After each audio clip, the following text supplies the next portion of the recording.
Hello दोस्तों। तो हमने कल मैथ्स का एमसीक्यू का आंसर देखा था। क्लास 8 का जैक बोर्ड का हिंदी मीडियम था, पेपर था। आज क्लास 8 साइंस का पेपर देखेंगे। ठीक है, तो शुरू करते हैं। हाँ, तो सबसे पहला क्वेश्चन है, बल का प्रयोग किसमें परिवर्तन लाने में किया जाता है। तो इसका जो आंसर होगा वो वस्तु की गति में होगा। ये राइट आंसर है। जो पेन से टिक किया हो ना, इस पर ध्यान मत देना। अगर पेन से टिक किया हो गलत होगा तो मैं आपको पेंसिल से टिक करके सही आंसर बताऊंगी।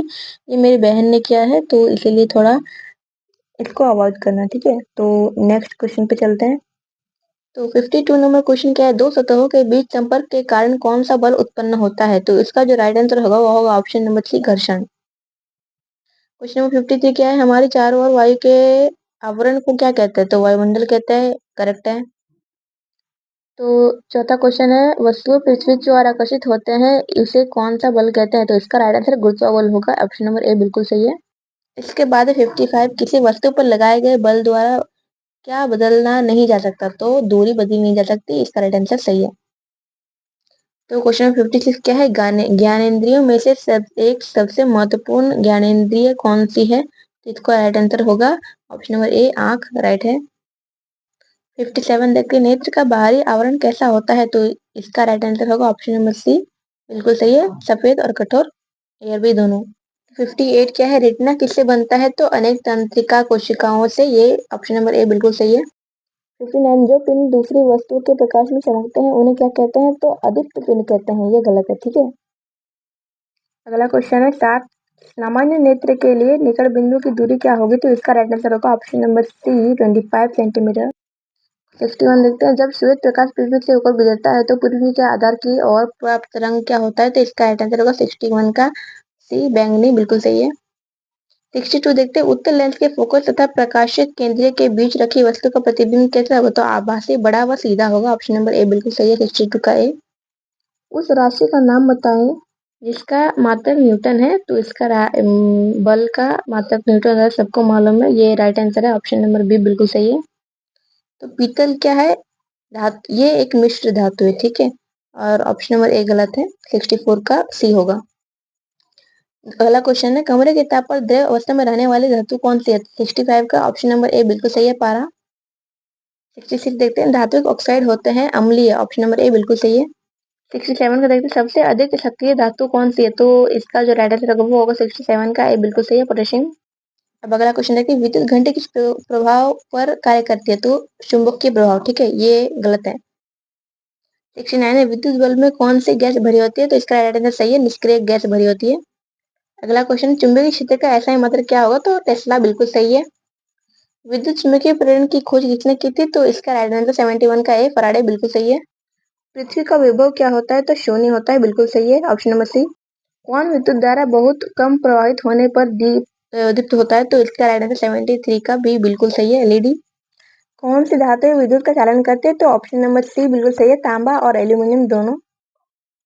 75 क्या है, वह पदार्थ जो अपने से होकर विद्युत धारा को प्रवाहित होने देते हैं वे विद्युत के क्या कहलाते हैं। तो ऑप्शन नंबर बी बिल्कुल सही है, विद्युत के सुचालक। अगला क्वेश्चन है, बैलों द्वारा गाड़ी को खींचना किस बल का उदाहरण है। तो पेशीय बल, ये घर्षण बल गलत है। ठीक है, दरवाजे को धक्का देने पर कौन सा बल लगता है। 77 का ऑप्शन नंबर ए बिल्कुल सही है, आकर्षण।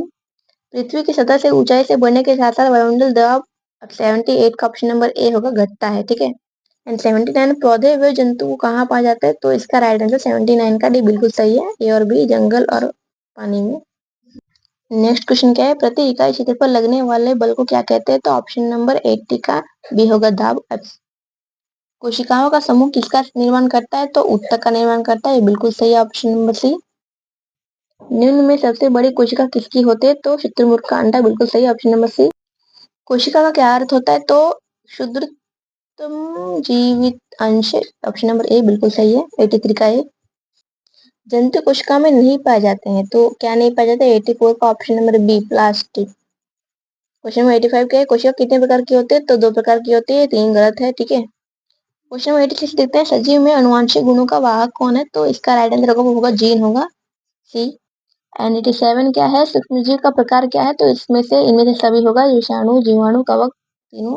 ठीक है, एंड क्वेश्चन नंबर 8 क्या है, खाद्य परिरक्षण की विधि क्या है? तो इसमें आंसर होगा 88 का ऑप्शन नंबर डी, इनमें सभी प्रस्तुतीकरण, शीतलन, निर्जलीकरण, ठीक है।